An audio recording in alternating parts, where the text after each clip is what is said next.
Hello everyone, and welcome to another BUZZ.travel live event. My name is Markus Schäfer, and I'm the CNO of BUZZ.travel. Let me tell you a few facts about us first. BUZZ.travel is a social B2B network for travel professionals and those who serve the travel industry. Our network includes not only a community of verified travel professionals, but also platforms for fam trips and discounted travel industry rates, as well as a marketplace for all travel-related services and goods. With our live events like this one today, we aim to give our members the opportunity to promote themselves and their services, to share their knowledge, and of course, to provide you interesting content. And now, for today, we host a webinar by Jason Barnard, who will tell you everything about Brand SERP. Welcome, Jason. Thank you very much, Marcus. Lovely to be here. Thank you for the people who've joined us. I love brand SERPs, and I'll explain what they are in just a moment. They're very important. Very quickly about myself, my name is Jason Barnard. And before we start, look my name up on Google, Jason and see what comes up. And I'll quickly tell you what should come up. One is I used to be a double bass player. I played professional music for 8 years, or music professionally rather. Then I was a blue dog in a cartoon, which was kind of fun. Then I moved on to SEO, and now I'm a digital marketer, and I specialize in brand SERPs, which leads me beautifully on to the presentation. So I'm now going to share my screen, and this is about a half-an-hour talk, and I'll explain all about brand SERPs, what you need to know. This is something that all brands need to know, because whatever kind of business you're in, whatever your brand is, whether you think you're just offline or you're online and offline or just online, all of us need to pay attention to our brand SERPs. So sharing the screen is the complicated part of this entire process. And there I will assume everyone can see my screen.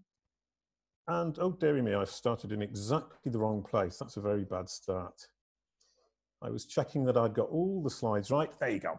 So your brand SERP, it's incredibly important. It's your business card and you cannot ignore it. If you want to connect with me, my handle is Jason M. Barnard down there at the bottom, Facebook, Twitter, LinkedIn, or Instagram. I'm a digital nomad, so my Instagram account gets filled up with photos from all over the world. Right now, obviously, I'm not traveling. I'm in the south of France. It's beautiful outside in Montpellier, settling down for the lockdown. So I hope this half an hour of talk and the half an hour of questions that we'll have afterwards will help you through a little bit and teach you something incredibly useful for your brand that you might actually be able to put into action during the lockdown. So and very quickly, if you do have questions as we go through, and I think you probably will, please do post them into the chat and we will answer them, or I will answer them rather, after I've given the talk. I love the questions. There are always interesting questions. And what I love about brand SERPs is I've been doing this for 7 years. And I've always got something to learn every time I give the presentation. The questions always come up with something I hadn't thought about. So first thing, very important, what do I mean by brand SERP? This is a brand SERP. It's what comes up when somebody Googles your exact match brand name. So EasyJet, for example, it's what comes up if somebody searches EasyJet. This is incredibly important because it's your business card. Why is it your business card? It's because what people do when they've heard your brand name, when they're looking to do business with you, is that they will search your brand name. What they see when they search your brand name is your business card. If you consider it to be your business card, you'll be in a great position because what these people see affects the way they perceive your business. And a quick word, SERP, S-E-R-P, it's an acronym for Search Engine Results Page. So a brand SERP is a search engine results page for your exact brand name. So there are 3 reasons that you can't ignore it. And it's also 3 great reasons to keep listening. First reason, who? Who is searching your brand name? The clue is that it's people who are vital to your business and to your bottom line. And that's why you should keep listening, because this is important to your bottom line. Third question is what? What can you do? And the clue is take action. So here we go. Google is your business card. That's a lovely business card. Great illustration. I love it. I didn't do it. Somebody else did it, and she's a great artist. We're going to go through this with 5 questions and 5 strategies. So we have 5 questions we're going to ask ourselves, and then 5 strategies to deal with this business card, the Google business card, if you like. Question number 1. Who is searching your exact match brand name? Existing clients. Existing clients will search your exact match brand name often. We'll see why in a moment. Prospects, people who are about to buy from you. People who are about to buy from you are obviously bottom of funnel. They're searching your brand name. They're bottom of funnel. That's vital to your bottom line. Existing clients are searching your brand name. They're vital to your bottom line. You need to keep them on board. You need to keep them happy. You need to keep them convinced that they're doing business with the right brand, but also potential hires, journalists, potential partners. In short, anybody who's already doing business with you or who is thinking of doing business with you. And that's everybody who's important to your business. They're the people who really matter to your bottom line. Question number 2, why are they searching? And that's what I was saying earlier on. Existing clients are navigating to your site. People are getting lazy. We don't remember domain names. We don't bookmark them. We type the brand name into Google to navigate to the site. And an existing client will navigate to your site using your brand name pretty much every time they go to your site. And that can be multiple times a day. The second reason is researching you. If that's somebody who's about to buy from you, a journalist who's thinking about doing an article, an investor who's looking to invest in you, a potential hire before they make the decision whether they want to work for you or not. Anybody who's researching you will search your brand name to find out about you. And why do they use Google? Because we trust Google. 6 years ago, let's say, we didn't trust Google so much. We would look at the results and we would make a choice. Today, we tend to click on the first thing that comes up because we trust what Google is telling us. And on brand SERPs especially so, we trust what Google says. Google reflects the world's opinion of us when we're talking about brand SERPs. So people will look at that and see, that's what the world thinks about this brand. That's vital because that glance that they will have at your brand SERP is like the first 2 seconds when somebody walks into a room. In 2 seconds, people have made their mind up about you. If you look scruffy, if you haven't got nice clothes on, or you don't walk in with a swagger, people will have a less good opinion of you. And it's the same with brand SERPs. It's those first vital 2 seconds when you walk into a party. You've got to dress your best. Question number 3, what do they see? If what they see is perfect, then your job is done and you can go home. But before you turn the computer off or close down the application, don't go away, because I've been optimizing my brand SERP for 7 years.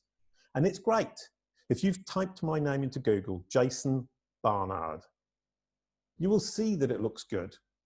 It's got Twitter boxes, it's got images, it's got a knowledge panel on the right, it's got my site at the top. The message is really great, but it's still not perfect and I'm still working on it. Only last week I optimized 2 results on that page and it looks a tiny bit better this week than it did last week. And those first 2 seconds in this particular party, I'm looking slightly better in your eyes if you're looking at my brand SERP. If it's good, which is mine, I would say mine is good. It's perhaps very good. There is still work to do. So stick around because there's lots you can do to make it look as good as mine does. And if it's anything else, if it's rubbish, or if it's reasonable, or if it's okay, stick around. You've got a lot of work to do because you can make it great. And you can make it an incredibly convincing, powerful business card. Question number 4. How does Google decide what to show? I mean, obviously I said, oh, it's got to look great. And Google's reflecting the world's opinion of you. But how does Google actually make that decision of what it shows when somebody Googles your exact match brand name? It's all down to value to the user. Google's aim is to bring value to its user, to answer their question, to solve their problem. And if we remember, they were searching your brand name to navigate to your site or to research you. So Google is showing them the results that it feels fulfills those roles and brings value to their user. So either something that helps them to navigate to your site, or something that explains who you are, what you do, and what the world thinks about you. Question number 5, what can you do to make your brand SERP sexy? I like the word sexy. It's obviously not particularly appropriate for marketing, but it's very evocative. And what do I mean by sexy? I mean, it needs to be accurate. The information needs to be accurate. It needs to be positive. It needs to project a great image of your brand. And it needs to be convincing.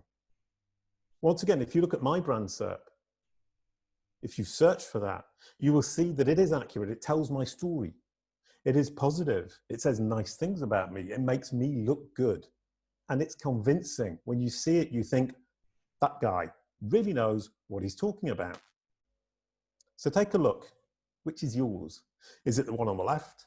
Blue links, boring, perhaps some bad reviews. Or is it the one on the right? Sexy, full of images, positive, accurate, convincing. We have 5 strategies to get the one on the right, which I assume is the one you want. If you remember, the one on the right, the sexy one, this one here, is a reflection of Google's opinion, of the world's opinion of you. So if that looks good, it implies that the world has a good opinion of you. And if you can work to make that reflection of your brand look great, then your brand is great. And we have 5 strategies to do that. So we're approaching this idea of A, making your business card better, your Google business card better, and B, improving your overall digital ecosystem, improving your credibility in Google's eyes and your users' eyes. We have 5 strategies: content you control, content you semi-control, content you don't control. We can drown results if they're bad, or we can use rich elements, which is my favorite. And I'll go through them briefly one by one. Number 1, control. Obviously, you control your own site. Your homepage should be ranking right at the top. So please search your brand name now and have a look. Your exact match brand name. Have a look. Is your homepage at the top? It should be. If it isn't, you're going to need to get it to the top.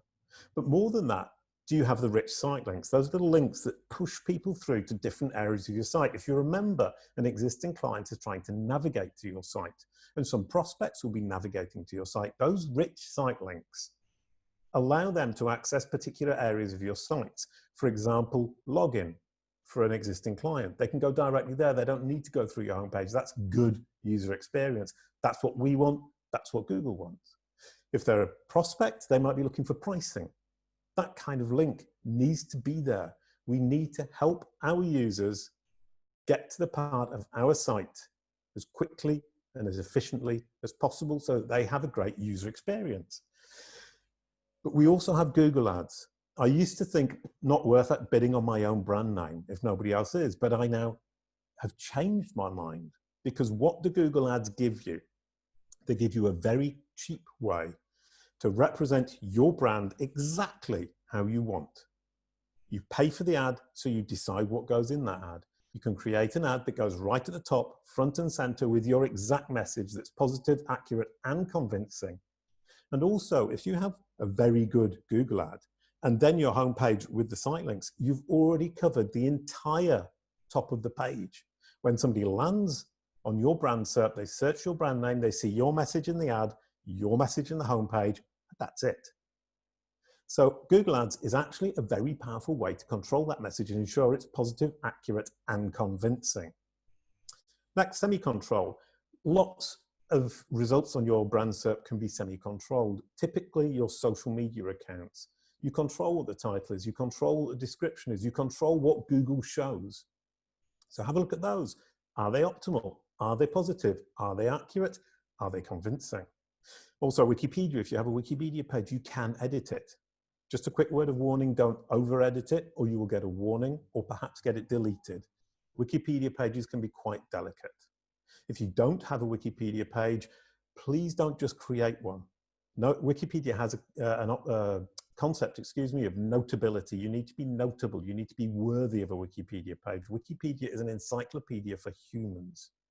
So only create one if you're truly useful and notable in your industry.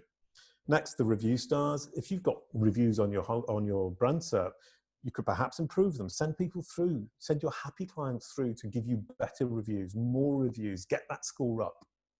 Crunchbase, it's a database full of companies that can rank on your brand SERP. Edit it, make it look great, make it positive, accurate, convincing. Search Engine Journal down at the bottom there, that's me guest blogging. I guest blog for Search Engine Journal. So I have a profile page. Your company or yourself, you may well have profile pages that rank. You can improve those because you semi-control them. You can change the title. You can change the description. Then no control. On the left, we have forums. Forums, people talk about your company. You can't control it directly, but you can interact with these people on that forum and improve the message that's coming through. A blogger, if a blogger's written about you, you can reach out to them. You can talk to them about what they've been saying about you. You can help them explain what it is you do in a better manner. Same for journalists. They've written an article about you. You can reach out to them and you can help them to express what it is you do and who you are in a more positive, accurate, and convincing manner. Drowning. This is typically what people do when they see bad content, negative content on their brand SERP. I would argue that you should actually, the idea is to get that content off your brand SERP so that people don't see it. Very rarely do people click through to the second page these days. So what's on the first page is phenomenally important. If it's negative, you want to get rid of it. And what people do is create lots and lots of content to try and push that content down by outranking it, by pushing this new content onto the page. I don't agree. That's not the best way to do it. The best way is leapfrogging. Identify content underneath that bad content. Or, in fact, even if the content is simply not perfect, not as good as it might be, you might want to push it off the SERP because there's something better underneath. All you need to do is work to push that better content up. And to do that, you need to convince Google that it brings more value to its users. Remember, the people searching on Google are its users. They might be your audience, but they're Google's users. And Google wants to serve its users. So you want to convince Google that this better content provides more value to its users than the content that is currently on page one. You do that by leapfrogging. You identify content that's below it, and you can either find content you control, content you semi-control, content you don't control, and you can push that up using SEO tactics, which are actually very simple. I have an online course, in fact, which you can subscribe to, which teaches you to do this. The fourth one is the new content. Now, this is traditional drowning that I mentioned earlier on. I don't think it's a very effective way of getting these bad results or not so great results off that first page, simply because new content tends not to please Google. It tends not to rank. Unless you can get an article in The Guardian or the New York Times or a major publication like that, you're unlikely to get this new content to rank. So that would be something I would do only if I had a great platform where I could place this new content that Google will love, because the platform itself has an awful lot of Google power. Rich elements, my favorite, love this. The rich elements are what make your brand SERP look very sexy. And this is the part where I think that 2 seconds in the room example is incredibly powerful. I glance at your brand SERP, my opinion is immediately made up. If we go back to my brand SERP, you glance at that, it's got the Twitter boxes, it's got the video boxes, it might have the image boxes, it's probably got my podcast right at the top. I look very credible and very convincing at a glance. And without these rich elements, you're never going to look credible and convincing at a glance. The other great thing is they kill blue links. If you get a rich element like a Twitter box, not only will it replace a blue link, but it will often kill a blue link because it takes up so much space on the SERP. Instead of having 10 results, there will only be 9. And that's great because it gives you less to control, gives you less to worry about. So here are some examples and some numbers. I collect brand SERPs, and I'll show you later on. You can actually put your brand into my caddycube.pro tracking tool, and you can track it for free. I'm tracking 60,000 brand names. I collect 60,000 brand SERPs over 6 countries every single month. And I use this company called Authoritas, who are a great SEO platform. If you're looking for an SEO platform, they provide me with the data. I collect it and I analyze it. And here are the figures, which are very interesting. Number one, those site links we were talking about earlier on, incredibly important. And you can see here that the user can go straight to the login page, or they can go to About Us to find out more about the company, or they can find the pricing if they're thinking of buying and they want to check out how much it's going to cost. Only 45% of brands have got those on their brand SERP. That's ridiculously low. There is no reason not to have those on your brand SERP. If you look at your brand SERP now, if you don't have them, that means your site is badly organized, requires reorganization because Google cannot understand which pages its users might want to access. Typically login, pricing, free trial, About Us, perhaps the blog category, the blog, the latest blog pages. Think about what your users or your potential users would want to see and ask yourself, if it is there, great. If it isn't there, why isn't it? Number two, people also ask, 33%. This is growing very quickly. And this is interesting because it implies that Google's understood who you are and what you do. And here, Microsoft, it's obviously understood who Microsoft is. And it's also understood the kinds of questions people ask around the concept of Microsoft. It's asking about Microsoft Office. It's asking about Bill Gates. So if you've got these, you can see what kind of questions people are asking around your brand. That's a very powerful insight, but it's also very important for you as a brand to control these. If somebody clicks on one, is it you who's giving the answer? If it isn't, it should be. And if it isn't, it's because you haven't provided that answer. So Google cannot provide your answer to its users. Next, Twitter. I love these, only 11%. If you don't have Twitter boxes, maybe you should improve your Twitter strategy. And here what I like is you can see there at the bottom, I tweeted this about 3/4 of an hour ago in 23 seconds. My tweet about this event was on my brand SERP. I control my brand SERP in real time. And if you think back to existing clients who potentially search your brand name multiple times per day, that's a great signal to them that you're active, you're there, you're present, and you're ready to help them. Video boxes, these are great. If you don't have video boxes, but you're investing in video, you should think about how you're investing. Your investment is obviously misplaced because if your videos are valuable to your audience, Google will show them on your brand SERP. This is Authoritas, the company I was talking about earlier on. They've got a great video strategy. Google shows these videos because it knows that people searching for Authoritas's audience are interested in the videos that Authoritas publish, and that's down to engagement. If you're not getting those video boxes, it's because your videos don't have enough engagement. Images, these are really cool. I like images, but they're going down because videos are going up. Google tends not to show both images and videos at the same time. Here's Yoast, that's a great SEO tool if you've got a WordPress site. Then we have related searches. This is great, this is Air France. It obviously understands Air France, who they are and what they do. And that's vital for everything in SEO today. SEO today is no longer tricking the machine by using keywords and links and technical tips and tricks. It's about Google understanding who you are, what you do, and are you a credible solution for its users? So this understanding is fundamentally important. Google needs to understand who you are and what you do if it's to offer you as a solution, an answer, a helpful result for its users.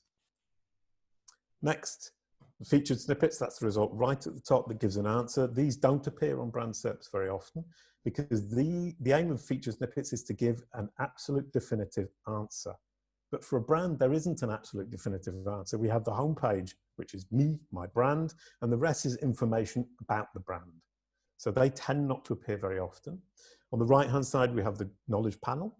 If you don't have one of these, you don't look very professional. I think today, if we search for a brand, we tend to expect to see Google to be able to provide this factual information about the brand. And that's what it is, it's facts. Google's understanding of who the brand is and what they do. If you don't have one, you should have one because it looks professional. And without it, we're starting to look pretty lame. And here is that example of less and less blue links, less and less content to manage. We have 3 results here. They've got lots of rich elements. We've got video boxes, we've got knowledge panels, we've got related searches, we've got Twitter boxes, and we've got site links. In all the cases, we've got the site links, which is great. But that means there are actually only 6 results, 5 results and 7 results on the page. That has multiple effects. One is it's easier for you to control. Number 2, it's less dangerous in that bad content, if there's bad press about you or a bad article, it's less likely to rise up onto page 1. So you're protecting yourself. It's proactive reputation management. So making sure that you've got these rich elements reduces the size of your SERP and reduces the amount of work you need to do to keep it positive, accurate, and convincing. So which is yours going to be? The one on the left, which looks rubbish, which is why I've grayed it out, or the one on the right, which looks really sexy, positive, accurate, and convincing. Now we're moving on to the final little part. Here's what I advise you do. You should track your brand SERP. You should track it in an SEO tool or using Caddy, which I'll show you in a moment. Track what appears. Track to see if the results that are appearing are the ones that you want, because you can make sure by working on this that the ones that appear are the ones that put you in the best light. You can measure it. You can see, is it good? Is it bad? Is it positive? Is it negative? If it's positive, how positive? How good do I look here? And then you can work on that to improve it, push that measurement. This is CaddyCube once again, my caddycube.pro tool. You can track your brand SERP, it tracks it, it measures it, and then you can improve it and see that score rise. And ultimately, as I was saying just earlier on, you can control what appears on your Google business card. Now, isn't that cool? So, are you glad you listened? You now know who's looking, why it's important to your business, your bottom line, and what you can do about it. And here's that tool, caddycube.pro/track. It's free. You track your brand SERP, and you can figure out how good you look to your audience when they're searching your brand name. Do you look impressive? Is your brand SERP positive, accurate, and convincing? Are you going to convert those prospects and keep the people who are already doing business with you? Thank you very much.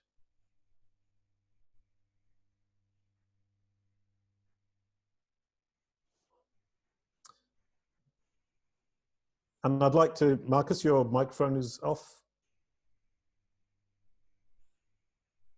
And if anybody has any questions, because Marcus's microphone doesn't seem to be coming back on, please do ask them. I love answering questions, and they're always interesting. And if you don't have any questions, I can think up some and ask them to myself while we're waiting for Marcus to come back, who's still muted. So here I am. Can you hear me? Yes, yeah? I can. Perfect. Thank you. Well, first of all, thanks a lot for this interesting webinar. I think it had been a lot of information that the people didn't know yet, or maybe have seen in some point, but never thought about why am I shown in Google like that, and why isn't it differently? And or maybe why am I not shown at all? I mean, it can happen as well. Who knows? So yeah. If there's any questions that you would like to get asked now, you have on your bottom line of your screen, you have a Q&A section there. Just type your message in there, and yeah, we will answer the questions right away. But I think what you just said, sorry, I mean, I'd really please ask questions, but while you're thinking about the questions that you would want to ask, I think what you said right there at the beginning of the end, as it were, as you came back, I started looking at this 7 years ago out of pure curiosity. Could I control what comes up when somebody searches my name? And it was pure curiosity. And I thought, okay, I'll probably be doing this for 2 or 3 months, and then I'll have done it and I can go and do something else. And 7 years later, I'm still learning new things every day. And I've been astonished that when I talk to people about it, they say, oh, yes, of course. But they hadn't thought about it. And it's not, and it's obvious. It's completely obvious. Everything I just said is actually very obvious. But until it's presented to you, you don't really think about it. And I think from my point of view, I'm very happy because it's a very powerful concept. Yeah, that's really true. And I was going to say, or I see some questions are coming through, but one thing it didn't, from my point of view as a consultant in digital marketing, it didn't get me new clients because it didn't hit any keywords where people didn't already know me. But what it did do is two things. Number one is when businesses were thinking about doing business with me, they stopped arguing about my price. The day my brand SERP looked great is the day people stopped arguing when I said, you know, 1,600 euros or whatever. I told them the price and they didn't even begin to discuss it. And the other thing that happened is my conversion rate from the moment somebody contacted me to converting went from about 40% to about 70%. And every single person who signed on the dotted line on the contract said at some point in that first month of work, I searched your brand name and you looked so impressive. We knew we had to be working with you. And that's my personal example. And it's made me a phenomenal amount of money. It's in the end, there's never a second chance for a first impression, as I always say. Yeah, it's just true. I mean, if you look professional in the Google search, when somebody's searching there, I mean, what else could you expect? So you know that person is really, yeah, he knows what he's talking about. And I think this is a very important part. And I see here we have a question from, I hope I get the name right, Vishal. I represent a woman-centric digital platform called Kanya, which helps women reach out to their career aspirations through networking, please, as much as one would love to control what one can do to see how your brand would appear on Google. How much can we control and for how long? Okay. Well, if you look at a brand, the big question about how much you can control is all down to ambiguity.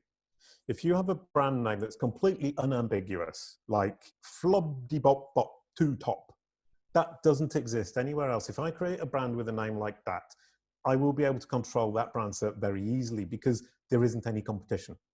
If you take a brand, for example, I had a client called Aquarel, which is a kind of painting, tends to think about flowers. They're a flower delivery company.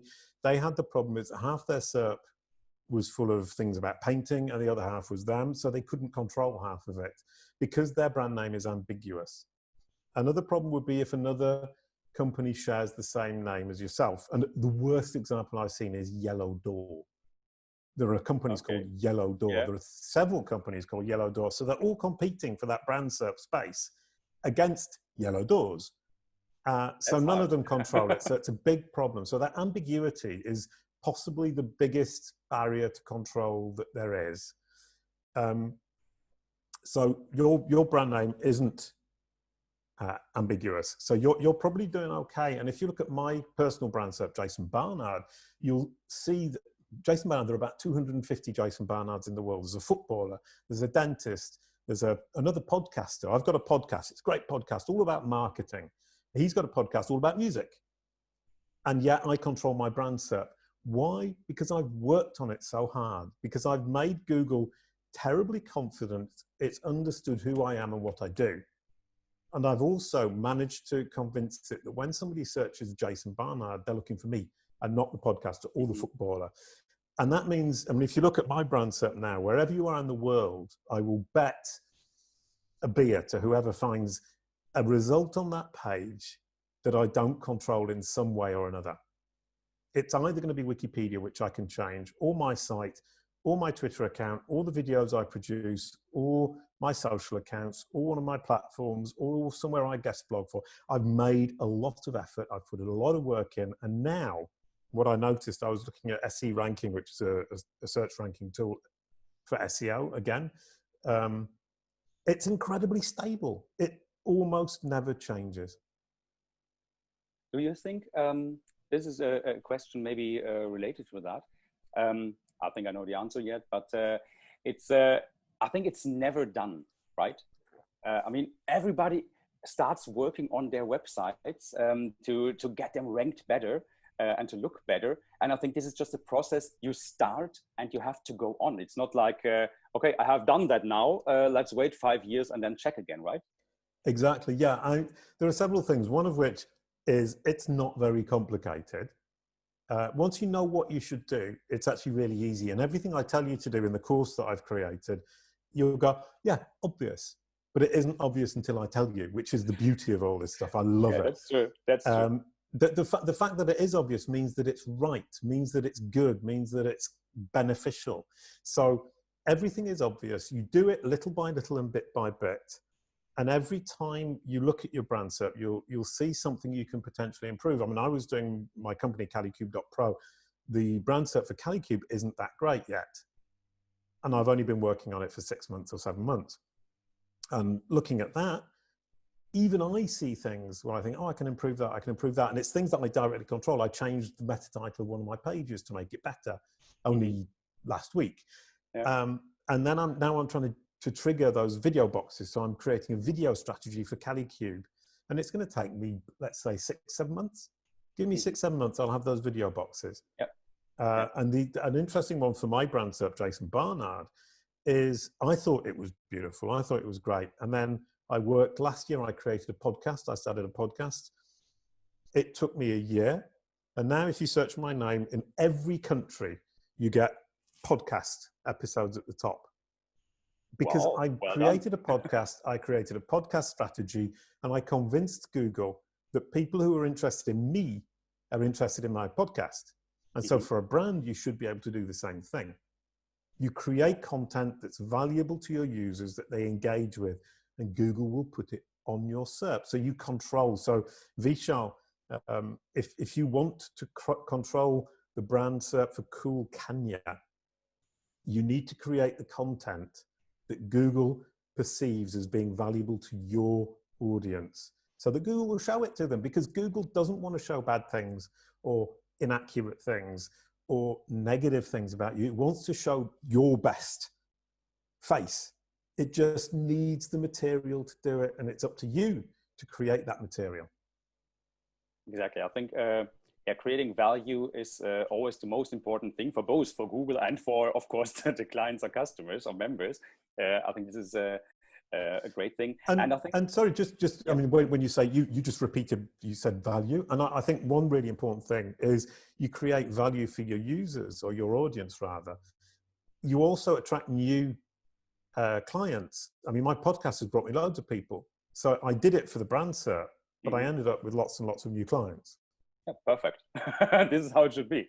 Yeah. But I think what is important as well, I think, because, well, if you change anything, it's not just like, boom, it's done. I mean, there are so many information around the internet. Google needs their time for the algorithm to work on it. I think maybe you could just tell a little about what timely aspect people should think about, because it's, as I said, it will not be done from 1 second to the other. That's a really great question, because the different elements that you have will take a different amount of time. Stuff you control can be very, very quick. If I change my homepage meta title or one of my site link meta titles or descriptions, and I submit it through Search Console, I let Google know that I've changed the page, I can actually get the brand SERP to update within a minute. A minute. Okay. Most sites, it might take 10 minutes, it might take a day, but you're still very fast. It depends. I mean, obviously it's my job is SEO, so it's easy for me. I can manage to do it in a minute. Anybody else, you update your meta title for your homepage, probably a day. And in a day, you've improved your brand SERP. That's brilliant. If you follow the instructions I give in my course, it takes you about 15 minutes, because I tell you how to submit to Google, so that Google knows you've changed the page, and you can force its hand so it does update it. With the stuff like it's great, isn't it? These are and that's it, the tricks of the trade. I've got them. And this is a great introduction to SEO. If you don't know much about SEO, it's a really easy way to get to grips with it. And the second one is stuff like your social media accounts, stuff you SemiControl. You can change that yourself immediately. The change will probably take a week, because you can't force Google's hand to get it to crawl. If you're looking at uncontrolled content, you know, it can take more because you've actually got to reach out to the person and build a relationship to get them to change whatever it is you want them to change. And if you're looking at triggering the rich elements, the Twitter boxes took me 8 months. The video boxes took me 7 months. The podcast took me a year. Different rich elements. The thing about the rich elements is it's something that doesn't exist in your brand SERP. And you need to create that element. You need to trigger it. You need to convince Google that that particular rich element, it's called a SERP feature officially, is valuable to your audience. And so you need to get it out there, make it quality, and get people engaging with it. And once you've got that, Google sees those signals and it will rank it. And the podcast is a great example of getting engagement, making relevant, helpful content. I started with the brand SERP thinking I need the podcast boxes, did the content, got lots of clients along the way. Now they're on my brand SERP. I look even more impressive than I did before. And that's a win on all 3 fronts. Perfect. Perfect. So I think everybody knows now what to do. For me personally, this was very interesting to see. Thanks a lot for the preparation of this great sheets. I think this was all very well prepared. And yeah, if there's no more questions, I can just thank you for your time. Thank you. And it was pleasure to have you here. It was an absolute pleasure. Thank you very much, Marcus. It was a really enjoyable event. I love talking about this stuff. I'm absolutely passionate about it. And I feel that. I absolutely believe that it's fundamentally important to every business, whatever industry you're in. The travel industry, obviously right now, very difficult. Maybe this is a great time to start thinking about working on this because you've got a little bit of time ahead of you.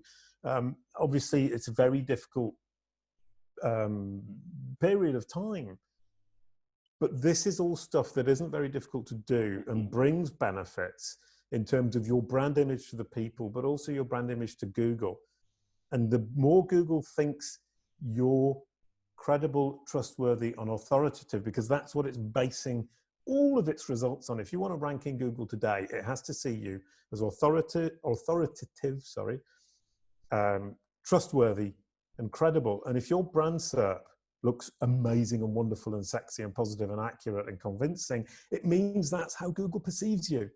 And now is the time to start. Sorry, I'm getting a bit overexcited. Well, yeah, it's absolutely true. I think you can, you just got that all together in just 1 or 2 sentences now. Take your time that you have at the moment. Focus on what's coming because this situation will not last forever. Get your energy in going and use all the resources you have. I think this is, yeah, how we can finish our conversation here. Hope to see you again. Yes. Let's talk about that because I think this was a very, very interesting part. As I said, easy to do. It brings you value and it helps you growing your business. Not for now, but for later on when all this the situation is over. That was beautifully said, Marcus. Thank you.